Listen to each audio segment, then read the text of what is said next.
வணக்கம். இந்த வீடியோவில் நம்ம என்ன பார்க்க போகிறோம்னா, இதுக்கு முன்னாடி நம்ம நோடு எம்சி யூஸ் பண்ணி ரிலேவை கண்ட்ரோல் பண்ணி ஒரு ஆண்ட்ராய்டு ஆப் மூலமாக நம்ம ரிலேவை ஆப்ரேட் பண்ணி லைட்டு ஆன் பண்ணோம். அது சேம் கான்செப்ட்டு. அது பார்த்திங்கன்னா நம்ம பார்த்த ப்ராஜெக்ட் பார்த்திங்கன்னா ஒன்று அந்த நோடு எம்சியிலேருந்து வர்ற ஒரு அக்சஸ் பாயிண்ட், ஒரு வைஃபை ஹாட்ஸ்பாட்டை வச்சு நம்ம மொபைல் ஃபோனை அந்த வைஃபை ஹாட்ஸ்பாட்டுக்கு பேர் பண்ணி அந்த வித்தின் வைஃபை ரேஞ்சுக்குள்ளே மட்டும் ஒர்க் பண்ணும். இதுக்கு முன்னாடி அப்போ தான் லிமிட்டேஷன் பார்த்திங்கன்னா ஒரு 10 மீட்டர்ஸ்குள்ளே தான் அந்த வைஃபை ரேஞ்ச் இருக்கும். அது அந்த 10 மீட்டர்ஸ்குள்ளே தான் அந்த ரிலே சுவிட்ச் ஒர்க் ஆகும், அதுக்கு மேலே ஒர்க் ஆகாது. அதுக்கப்புறம் நம்ம அதில் இன்னொரு ஆப்ஷன் பார்த்தோம். நம்ம லோக்கல் ரவுட்டர் இருக்கும், அந்த ரவுட்டரோட SSID பாஸ்வேர்டுக்கு நம்ம பேர் பண்ணிவிட்டு நம்ம நோடு எம்சி அதில் பேர் பண்ணிவிட்டு த்ரூ ஒரு ஆண்ட்ராய்டு ஆப் மூலமாக அந்த ரவுட்டரோட வைஃபை ரேஞ்சுக்குள்ளே நம்ம செக் பண்ணி பார்த்தோம். இப்போ வேண்டாம், நான் இங்கே இல்லை, கொஞ்சம் வெளியே இருக்கேன், வெளியேனா வித்தின் அந்த வைஃபை ரேஞ்ச் இல்லாமல் நான் வெளியே இருக்கேன். அப்போ நான் எப்படி இந்த ரிலேவை ஆப்ரேட் பண்ணுறது அப்படின்றத பார்க்க போகிறோம். இதுக்கு நம்ம என்ன யூஸ் பண்ண போகிறோன்னா, ஒரு நோடு எம்சியு, சேம் இதே நோடு எம்சி யூஸ் பண்ண போகிறோம். ரிலே மாடியூல் ப்ளஸ் அந்த ரிலே மாடியூல் அதோட நார்மலி ஓப்பன் கான்டாக்டில் சீரீஸில் 230 வோல்ட் ஏசி பல்பு சீரீஸில் கொடுத்துருக்கோம். ரிலே மாடியூல், நோடு எம்சியு, இந்த பல்பு வித் 230 வோல்ட் ஏசி கொடுத்துருக்கோம். அதனால் 230 வோல்ட் ஏசி யூஸ் பண்ணுறதுனால கொஞ்சம் ஜாக்கிரதையாக யூஸ் பண்ணுங்கள். சரி, இதை நம்ம இங்கே லோக்கலில் ஒரு வைஃபை ஹாட்ஸ்பாட் இருக்கும், அந்த வைஃபை ஹாட்ஸ்பாட்டோட இந்த நோடு எம்சியை பேர் பண்ணிட்டோம். இப்போ இதை பேர் பண்ணியாச்சு. எப்படி நம்ம இதில் வெளியே கண்ட்ரோல் பண்ணுறதுன்னா, இதுக்கு IoT பிளாட்ஃபார்ம் இருக்குது. இப்போ கொஞ்சம் ஈஸி பிளாட்ஃபார்ம் பார்த்திங்கன்னா நோட் ரெட்னு ஒரு இது இருக்குது. அது நம்ம லோக்கலில் நம்மளே டெவலப் பண்ணலாம். ராஸ்பெரி பையில் நோட் ரெட் சர்வர் நம்ம இன்ஸ்டால் பண்ணிவிட்டு MQTTன்னு சொல்லுவோம், மெசேஜ் கியூயிங் ட்ரான்ஸ்ஃபர் ப்ரோட்டோக்கால் சொல்லுவோம். அந்த ப்ரோட்டோக்கால் மூலமாக நம்ம இந்த இதை கண்ட்ரோல் பண்ணலாம். இல்லைன்னா சர்வர் இருக்குது, அதாவது க்ளவுட் சர்வர் இருக்குது. அதாவது Arduino IoT க்ளவுட் இருக்குது, Blynkனு ஒரு அப்ளிகேஷன் இருக்குது, அடுத்து திங்ஸ் IOன்னு இருக்குது, அப்புறம் AWS இந்த மாதிரி நிறையா உங்களுக்கு IoT பிளாட்ஃபார்ம் இருக்குது, க்ளவுட் பிளாட்ஃபார்ம் இருக்குது. நம்ம அது மூலமாக யூஸ் பண்ணலாம். இப்போ நம்ம எதை வச்சு பார்க்க போகிறோம் அப்படின்னா, Blynkன்றது IoT பிளாட்ஃபார்ம் இருக்குது. அந்த பிளாட்ஃபார்ம் மூலமாக நம்ம எப்படி இந்த டிவைஸை கண்ட்ரோல் பண்ணுறோம் அப்படின்னு பார்க்க போகிறோம். இப்போது இதுதான் அந்த IoT பிளாட்ஃபார்ம் Blynkன்ட்டு. இதில் நான் டெவலப் பண்ணியிருக்கேன். நான் இதை அடுத்து உங்களுக்கு எக்ஸ்பிளைன் பண்ணுறேன். இப்போ இதை நான் இந்த GPIOவில் கொடுத்துருக்கேன், கனெக்ட் பண்ணியிருக்கேன். இப்போ நான் அதை ஆன் பண்ணேன்னா இப்போ எனக்கு இந்த லைட் ஆன் ஆகும்.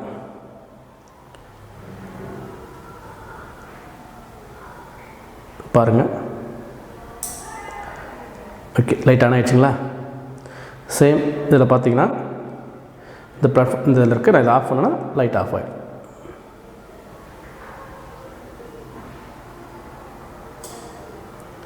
ஆஃப் ஆகிடுச்சுங்களா? இதான்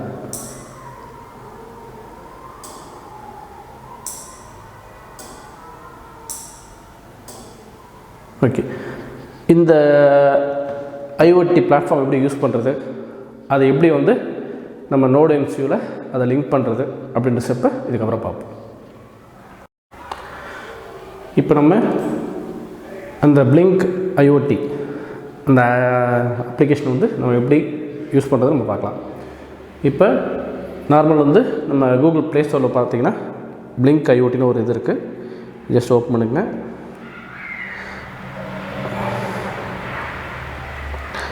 Blynk சர்ச் பண்ணுங்கள். சர்ச் பண்ணுறப்ப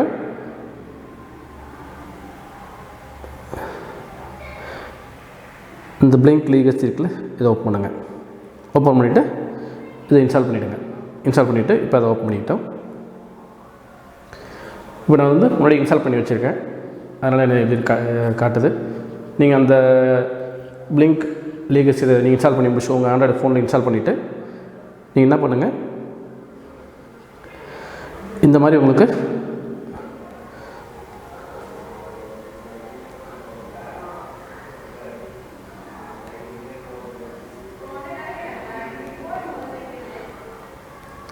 ஃபஸ்ட்டு உங்களுக்கு இப்படி தான் ஸ்க்ரீன் காட்டும். இப்போ என்ன பண்ணுங்கள், நியூ ப்ராஜெக்ட் செலக்ட் பண்ணுங்கள். செலக்ட் பண்ணிவிட்டு ESP 8266 இருக்குது, அதை கிளிக் பண்ணிவிட்டு நோடு எம்சியும் செலக்ட் பண்ணுங்கள். அதில் நோடு செலக்ட் பண்ணிட்டீங்களா, நோடு எம்சி கொடுத்துட்டு இப்போ அந்த நம்ம நோடு எம்சியை வந்து லோக்கல் இன்டர்நெட் கூட எப்படி கனெக்ட் பண்ண போகிறோன்ட்டு நம்ம அதில் ஒன்லி பாசிபிலிட்டிஸ் வந்து வைஃபை மூலம் தான். நம்ம வைஃபைன்னு செலக்ட் பண்ணிக்கோங்க. வைஃபை செலக்ட் பண்ணிவிட்டு ஜஸ்ட் க்ரியேட்னு கொடுங்க. ஜஸ்ட் க்ரியேட் ஆகிடும். க்ரியேட் ஆகிடும். பார்த்தீங்கன்னா இந்த IoT ஆப்பை நீங்கள் இன்ஸ்டால் பண்ணுறப்ப உங்களுக்கு இன்ஸ்டலேஷன் பீரியடில் ஒரு இமெயில் ஐடி கேட்கும். அந்த இமெயில் ஐடிக்கு நீங்கள் இமெயில் ஐடி கேட்கும். அந்த இமெயில் ஐடி இன்ஸ்டால் பண்ணியிருப்பீங்க. அது மூலமாக தான் நீங்கள் லாகின் ஆக முடியும். அப்படி லாகின் ஆன பிற்பாடு இப்போது இந்த அத்தன்டிகேஷன் டோக்கன் கேட்கும். நீங்கள் அதை ஜஸ்ட் ஓகேன்னு கொடுத்துட்டிங்கன்னா நீங்கள் எந்த இமெயில் ஐடிக்கு நீங்கள் உங்கள் ஆப் இன்ஸ்டால் பண்ணியிருந்தீங்களோ அந்த கன்சர்ன் இமெயில் ஐடிக்கு ஒரு கோடு, கிட்டத்தட்ட ஒரு combination of letters and numbers வச்சு ஒரு கோடு ஒன்று வரும். அது ஆத்தன்டிகேஷன் கோடுன்னு சொல்லுவோம். அந்த கோடை உங்கள் இமெயில் அட்ரஸ்லேருந்து நீங்கள் காப்பி பண்ணிக்கிட்டு அதை வந்து ஒரு நோட் பேடில் சேவ் பண்ணி வச்சுக்கோங்க. இது ரொம்ப முக்கியமானது. அதுக்கப்புறம் பார்த்தீங்கன்னா இப்போ நம்ம ஒரு பட்டன் ஆட் பண்ண போகிறோம்னு வச்சுக்கோங்க. ஜஸ்ட் ஓப்பன் பண்ணுங்கள். ஓப்பன் பண்ணிட்டு பட்டன் இருக்குல்ல மேலே, இதை கிளிக் பண்ணிங்கன்னா இது ஆட் ஆகிடும். இது வந்து எனக்கு பேலன்ஸ் இல்லைன்னு காட்டுது. நான் இப்போ என்னோடய ஓல்டு இருக்குது, நான் போகிறேன்.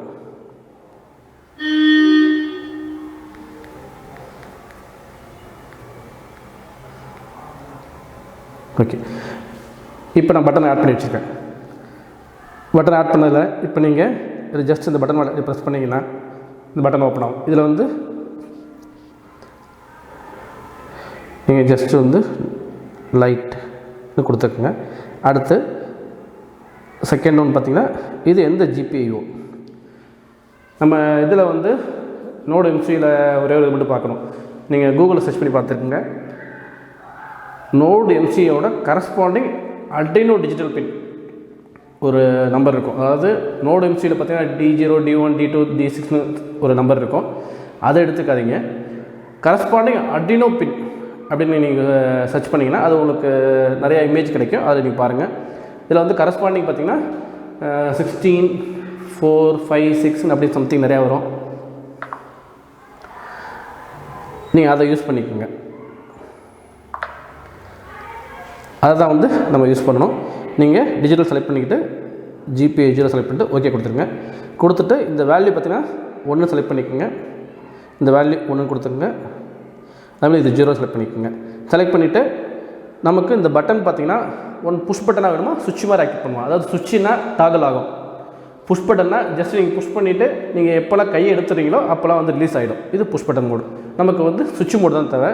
அதனால் சுவிட்ச் மோட் செலக்ட் பண்ணிக்கலாம். செலக்ட் பண்ணிவிட்டு இந்த சுவிட்சிலே பார்த்தீங்கன்னா ஆஃப் ஆன், அதாவது நமக்கு டிஸ்பிளேல வந்து அந்த சுவிட்ச் பொசிஷன் வந்து நமக்கு தெரியணும், அந்த லேபிள் தெரியணும். அதுக்காக ஆஃப் ஆன்னு செலக்ட் பண்ணிக்கோங்க. செலக்ட் பண்ணிவிட்டு கொடுத்தீங்கன்னா க்ரியேட்னு கொடுத்து க்ரியேட் ஆகிடும். ஓகே, அதே போல் இப்போ க்ரியேட் பண்ணி வச்சுருக்கோம். இப்போ என்ன பண்ணுங்கள், நீங்கள் வந்து உங்களுக்கு இந்த இதில் ஒரு அத்தன்டிகேஷன் கோடு வந்து உங்கள் இமெயில் ஐடிக்கு வரும்னு சொல்லியிருந்தோம். அந்த இமெயில் ஐடிக்கிலேருந்து இந்த அத்தன்டிகேஷன் கோடை வந்து காப்பி பண்ணிக்கோங்க. காப்பி பண்ணிவிட்டு ஒரு சிம்பிள் Arduino ஸ்கிரிப்ட் இருக்குது, அதை வந்து நோடு எம்சியில் நம்ம லோட் பண்ணணும். இதுதான் சிம்பிள் அந்த கோடு. இதில் இந்த பார்ட் தெரியுங்களா,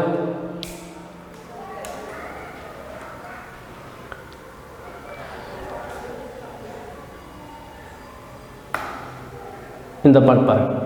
இதுதான் உங்கள் அத்தன்டிகேஷன் கோடு. இந்த கோடை இங்கே கரெக்டாக என்ட்ரி பண்ணிக்கோங்க. அதுக்கப்புறம் நீங்கள் எந்த வைஃபைல கனெக்ட் பண்ணுமோ அந்த வைஃபை அதோட SSID பாஸ்வேர்டு, இந்த கரஸ்பாண்டிங் உங்களோட வைஃபை SSID பாஸ்வேர்டில் நீங்கள் லோட் பண்ணிக்கோங்க. லோட் பண்ணிவிட்டு இதான் ஸ்கிரிப்டே பார்த்தீங்கன்னா மேக்ஸிமம் ஒரு 10 லைன்ஸ் கூட இல்லை. இதான் இதை வந்து நீங்கள் லோட் பண்ணிக்கோங்க. லோட் பண்ணி முடிச்சுட்டு உங்கள் Arduino நோடு எம்சியில் நீங்கள் அப்லோட் பண்ணிவிடுங்க. Just upload. இதுக்கு முன்னாடி உங்களுக்கு நீங்கள் எப்படி நம்ம போர்ட் மேனேஜர், லைப்ரரி மேனேஜர் எப்படி இன்ஸ்டால் பண்ணுமோ அதே போல் கரஸ்பாண்டிங் நோடு எம்சிக்கான லைப்ரரி மேனேஜரை இன்ஸ்டால் பண்ணிவிட்டு அதை நீங்கள் செலக்ட் பண்ணிவிட்டு நீங்கள் போர்டை ரைட் பண்ணிக்கோங்க. ரைட் பண்ணி முடிச்சதுக்கப்புறம்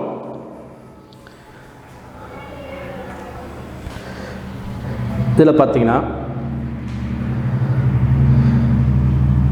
இதில் வந்து இந்த மேலே இந்த இடத்துல ஒரு ப்ளே பட்டன் இருக்குது பாருங்கள். அந்த ப்ளே பட்டனை ப்ரெஸ் பண்ணுங்கள்.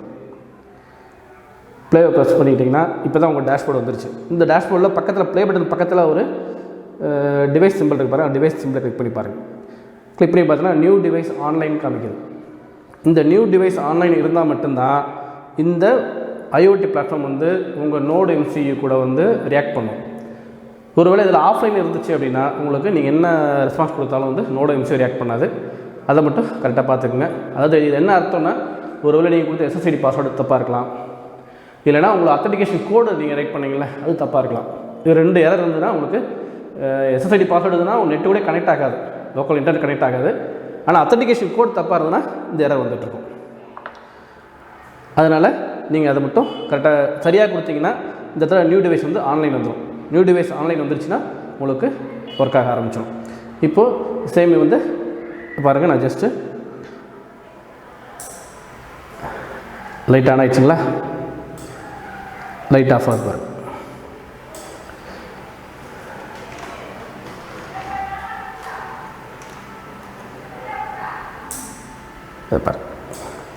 அவ்வளோதான். இப்படி தான் வந்து ஒரு IoT Blynk IoT பிளாட்ஃபார்ம் வந்து நோடு MCU மூலமாக ரிமோட்டில் இருந்து ஒரு ரிலேவையோ இல்லை ஒரு ஃபேனு இல்லை ஒரு ஹீட்டர் எந்த ஒரு ஹோம் அப்ளையன்ஸ் இருந்தாலும் பரவாயில்ல, நீங்கள் இந்த டிவைஸ் மூலமாக ஆன் ஆஃப் பண்ண முடியும். அதே போல் வந்து நீங்கள் எவ்வளோக்கு நீங்கள் எந்த மாதிரி டிவைஸ் யூஸ் பண்ணீங்க, அது டிவைஸ்க்கு லிமிடேஷன் கிடையாது. இந்த டிவைஸ் தான் செட் ஆகும், இந்த டிவைஸ் செட் ஆகும் கிடையாது. நீங்கள் இந்த டிவைஸ் மூலம் யூஸ் பண்ணலாம். அதுக்கேற்ற மாதிரி நீங்கள் உங்களோட டிவைஸோட ஆம்பியர் ரேட்டிங் சூஸ் பண்ணுங்கள். டிவைஸ் ஆம்பியர் ரேட்டிங் நல்ல ஆம்பியர் ரேட்டிங் மாதிரி சூஸ் பண்ணிக்கிட்டு அதில் யூஸ் பண்ணுங்கள். அப்போ தான் வந்து எந்த எரர் இல்லாமல் உங்களுக்கு ஒர்க் ஆகும்.